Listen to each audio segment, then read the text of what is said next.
shakhsiga ugu daawashada badan aaladda TikTok ee adduunka oo noqday wiil reer Burco ah.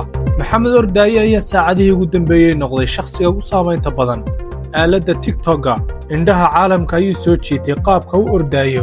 Maxamed Ordaaye waa wiil reer Somaliland ah oo isagoo ordaayo soo dhiga aaladdiisa TikTok-ga, iyadoo ay noqotay xirfadiisa khaaska ah ee ku soo bandhigo baraha bulshada, gaar ahaan TikTok.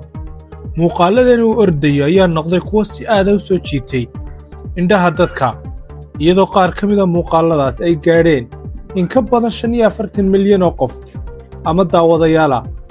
waxaa la odhan karaa Maxamed Ordaaye wuxuu noqday qofkii ugu horreeyay ee Soomaaliya ee intaasoo daawadayaala ka hela caalamka, isagoo ku muujinaya xirfadiisa orodka.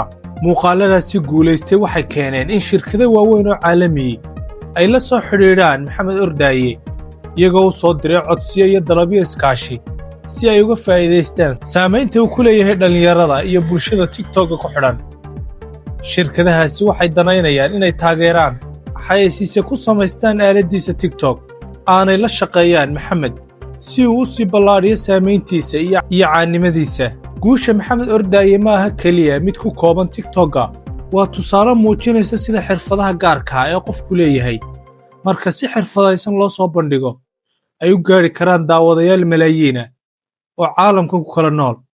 waxay sidoo kale dhiirigelinaysaa dhallinyarada iyo kuwa kale ee xiisaynaya inay soo bandhigaan xirfadaha ku duugan, iyadoo xirfadda ama hal-abuurka cusubi ee caalamka ay qofka noqoto mid u horseeda guul dhanka dhaqaalaha, magac iyo sumcad caalami ah. waxaa cad in Maxamed Ordaaye uu noqday magac ka caan ah aaladda TikTok-ga, saamayn weynna ku leh, isla markaana fursado cusub u furay naftiisa iyo xirfadiisa. muuqaalada orodka ee TikTok-ga ayaa noqday albaab u ah xirfad cusub, xayeysiisyo iyo iskaashi caalami ah, taasoo ka dhigtay in guushiisa ay tahay mid aan caadi ahayn. haddaba Maxamed Ordaaye oo aaladdiisa Facebook-ga qoraalkan kooban ku soo qoray ayaa yidhi: asxaabta, waxaan joogaa meel miyi ah.